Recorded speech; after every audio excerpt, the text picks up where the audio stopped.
नमस्कार दोस्तों, स्वागत है आपका वर्ल्ड वाइज अफेयर्स में। आज हम बात करेंगे भारत और ब्राजील के बीच हाल ही में हुई स्ट्रेटेजिक डेवलपमेंट्स की, जिन्होंने ट्रेड, डिफेंस और एरोस्पेस सेक्टर्स में नई मोमेंटम पैदा कर दी है।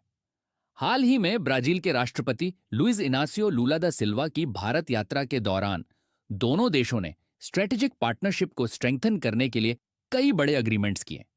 सबसे महत्वपूर्ण फोकस रहा क्रिटिकल मिनरल्स और रेयर अर्थ कोऑपरेशन पर। यह इसीलिए जरूरी है क्योंकि भारत हाई टेक मैन्युफैक्चरिंग और क्लीन एनर्जी ट्रांजिशन के लिए रिलायबल सप्लाई चेन्स बनाना चाहता है। लेकिन इस पार्टनरशिप का सबसे एक्साइटिंग हिस्सा है एडनी डिफेंस एंड एरोस्पेस और ब्राजीलियन एरोस्पेस जायंट एम्ब्रेयर के बीच हुआ एरोस्पेस डील। इस अग्रीमेंट के तहत दोनों कंपनियां भारत में regional transport aircraft ecosystem develop करने पर काम करेंगी। इसमें aircraft manufacturing, supply chain development, pilot training और मेंटेनेंस सर्विसेज शामिल हैं।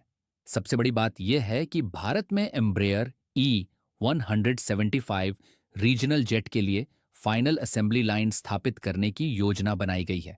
इसका मतलब है कि एयरक्राफ्ट प्रोडक्शन का एक महत्वपूर्ण हिस्सा भारत में शिफ्ट होगा, जिससे मेक इन इंडिया इनिशिएटिव को बूस्ट मिलेगा और एरोस्पेस मैन्युफैक्चरिंग इकोसिस्टम मजबूत होगा। इसके अलावा बायलैटरल ट्रेड को बढ़ाकर 20 से 30 बिलियन डॉलर तक ले जाने का लक्ष्य रखा गया है। एग्रीकल्चर, फार्मास्यूटिकल्स, एनर्जी और टेक्नोलॉजी सेक्टर्स में कोऑपरेशन बढ़ाने पर भी जोर दिया गया है। टेक्नोलॉजी और इनोवेशन के क्षेत्र में भी दोनों देश digital public infrastructure, AI collaboration और इमर्जिंग टेक्नोलॉजीज पर साथ काम करेंगे।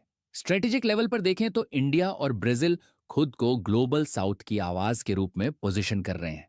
Multipolar world order, climate cooperation और इकोनॉमिक इंडिपेंडेंस जैसे मुद्दों पर दोनों देशों की सोच काफी हद तक मिलती है। अगर ओवरऑल एनालिसिस करें तो इंडिया ब्राजील पार्टनरशिप सिर्फ बायलैटरल रिलेशन नहीं, बल्कि जियोपॉलिटिक्स में इमर्जिंग पावर्स के राइज का संकेत है।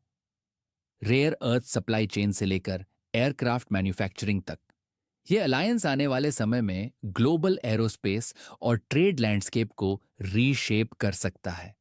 अगर आपको यह वीडियो पसंद आया हो